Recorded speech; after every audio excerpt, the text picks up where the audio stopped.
که دلته د سرکاري محکمې څوک ناستي، که دلته د سپیشل برانچ څوک ناستي، نو د پاره د خدای دې هغه خپله ذمهداري پوره کړي. او زما دا یو پیغام دی اخترخان MPA ته ورسوي. ما په 28 تاریخ باندې MPA اخترخان سره رابطه وکړه. نن چې موږ دلته راټول شوي یو، نو موږ د شګاګو د مزدورانو ته سرخ سلام پیش کوو او د هغو ته د عقیدت اظهار کوو. 140 سال دی لکه 140 کاله مخکې هغه مزدورانو په شګاګو کې زمونږ دپاره، زمونږ د یووالي دپاره، زمونږ د یکجهتۍ دپاره او د ټایم د ختمېدو دپاره هغوی قربانیانې ورکړې وې.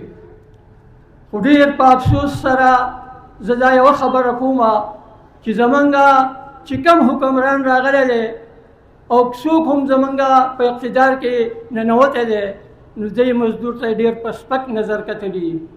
حالانکې د دې مزدور حیثیت د ملک په تعمیر او ترقۍ کې لکه د انسان چې په وجود کې د ملا اډوکی وي، چې کله هم دې مزدور لاس د دې مزدورۍ نه وویست، نو د دې ملک تعمیر او ترقۍ هغه تمامې لارې چې کومې دي هغه بندې شوې. زما عزتمند ورونو، نن چې موږ راټول شوي یو د خپلو یو څو مسایلو دپاره راټول شوي یو، زه نن په دې ځای کې یوه خبره، که دلته د CIA څوک ناستي، که دلته د سپیشل برانچ څوک ناستي، که دلته د سرکاري محکمې څوک ناستي، نو د پاره د خدای دې هغه خپله ذمهداري پوره کړي. او زما دا یو پیغام دی اخترخان MPA ته ورسوي.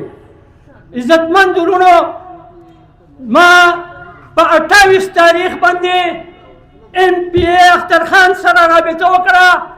وی زه په پېښور کې ما د هغې په ځای باندې ما د مظهر سره رابطه وکړه او مظهر ما سره دا خبره کلیر کړه چې ته په کوم ځای کې یې. ما ورته ویل چې زه په رحیم آباد کې یم او د متحده اتفاق لیبر یونین مشر یم. زه ستاسو سره دا ملاقات کول غواړم، زموږ د 1 مۍ دی چې تاسو په هغې کې زموږ سره شرکت وکړئ. وی زه تا ته وینا کوم. په 28 تاریخ ورته ما وینا کړې ده، په 29 تاریخ هغه زموږ سره رابطه کړې ده چې بایي زه درځم او ستاسو سره کینم چې ستاسو مطالبې څه دي او تاسو څه غواړئ. زما صدر محترم جناب عبدالودود صاحب ورته وویل چې زما هیڅ شي ته ضرورت نشته، نه درنه پیسې غواړم نه درنه ګاډي غواړم، لهذا زما څه مسلې دي هغه ستا مخې ته ږدمه. زما وروڼه هغه خبره د هغه سره زمونږ وشوه چې مې کتل اصغر نومي یو هلک دی چې دی په خپله نه پېژنم. اصغر خان زموږ سره خبره وکړه چې بایي موږ درځو، موږ ستاسو سره کینو. موږ ورته ویل ویلکم راځئ. عزتمندو بېګا په 7 بجې باندې چې ټایم پکې نشته نو په لیبر کالونۍ پان کې د ماښام د مانځه نه چې څه ټایم موږ راووتو، نو موږ ته یو میسج رالو او سره یو سټیکر راغی چې بایي موږ خو د دې خلکو سره خبره وکړه، دا ستاسو هغه پارټي ده د زمرودو کان د شنګلې کسانو د هغو اشتهار لګېدلی و. ما ورته جواب ورته صدر صاحب ورکړو چې وروره دا خو زما نه دي، ما چې ستا سره په 28 تاریخ کومه خبره کړې، زه د رحیم آباد یم او د مزدورانو د سلیک د مزدورانو مشر یم، لهذا ته ماله جواب راکړه چې دی راځي او که نه راځي. عزتمندو، غالبا 7:30 بجې په ټایم باندې یا 7:45 بجې ما ته اطلاع راغله چې موږ خو به دغه پروګرام کوو. زما د صدر صاحب جواب واوره چې زما صدر صاحب ورته وویل، وی که راځې راشه او که نه راځې نو زما تا ته ضرورت نشته، ته څوک یې چې زه تا راغواړم. لهذا زه د دې سټیج نه د اخترخان پر زور مذمت کومه، د ډیډک چیرمین پر زور مذمت کومه، د واده خلافۍ دغه کړی دی، احتجاج کړی دی. زما عزتمند وروڼو، زه دا خبره کومه چې زموږ وروڼو عزیزانو MPA ګانو ته زموږ ضرورت نه پېښېږي. موږ په هغو څه کوو، هغوی زموږ کار نه شي کولی. په دې 15 کاله کې تاسو چېرته واورېدو چې په اسمبلۍ کې چا د مزدور اواز اوچت کړی؟ یو کس په هم نه اوچت کړی. هر سړی د خپل جیب غل دی، خپل جیبونه ډکوي. عزتمندو دا ستاسو د مهمان خصوصي په باره کې ما تاسو ته یو مشت درکو. اوس د راځم خپلو خبرو ته په لنډو یې ختمومه. موجوده حکمرانانو ته زه دا خبره کومه چې باید زموږ مسایل پوري طور حل کړي. زمونږ د پاکستان یونایټډ ورکر فیډریشن مشرانو فیصله کړې ده چې د دې 1 مئی د تاریخ نه وروستو موږ یو اجلاس راغواړو او بیا به د هغې دپاره موږ یو نهي عمل ورکوو د خپلو مطالبو دپاره.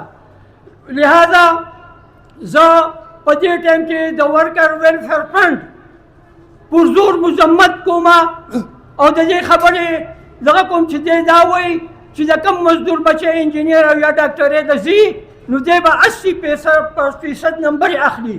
زه د دې خبرې پر زور مذمت کوم او د دې اجلاس په وساطت سره ورته دا یو خبره ښیمه چې مهرباني وکړه سابقه پالیسي بحال کا او د نوې پالیسۍ موږ نه منو او نه منلو ته تیار یو. بله خبره زموږ دا ده چې کم اجرت حکومت مزدور کړی دی دا ډېر کم دی. په دې باندې د 2 وختو ډوډۍ هم نه میلاویږي. لهذا زه حکومت ته دا وینا کوم چې ټیک ده تا چې کم پروګرام جوړ کړی کم دغه دې کړی لاول خو ته دا تپوس وکړه چې آیا په فیکټریانو کې په دې باندې عمل درآمد کېږي او که نه کېږي. اول خو د دې معلومات وکړه او که نه کېږي نو بیا دا ولې ستا دغه چې کوم بیا نو تجهیز کېږي. دریم دا چې نن سبا زمونږ د پنشن مسله ده. نو زما ورونو 11,000 روپۍ خو هېڅ شی هم نه دی. 10,000 روپۍ خو زما پسې د بجلۍ بل راځي. داسې به زما د کور کرایه په 12-15-16,000 روپۍ پورې د کور کرایه نه دي. نو یار وروره په 11,000 روپۍ په دې بوډاوالي کې هغه زما څه په لاس راځي. لهذا زه د حکومت وخت نه دا مطالبه کوم چې څنګه په سرکار کې زمونږ اضافه تاسو کوئ دغه شانتې د مزدور په یو بی آی په کارت کې هم اضافه دې وکړی شي. بله خبره زما عزتمندو مشرانو وروڼو د اتفاق او د اتحاد مظاهره به پکاري، د یووالي مظاهره به کول پکاري، د یکجهتۍ مظاهره به کول غواړي.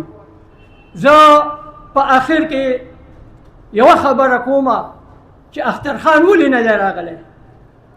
ستا اجلاس ته د پی ټي آی ایم ای ایم پی ای ولې نه راځي؟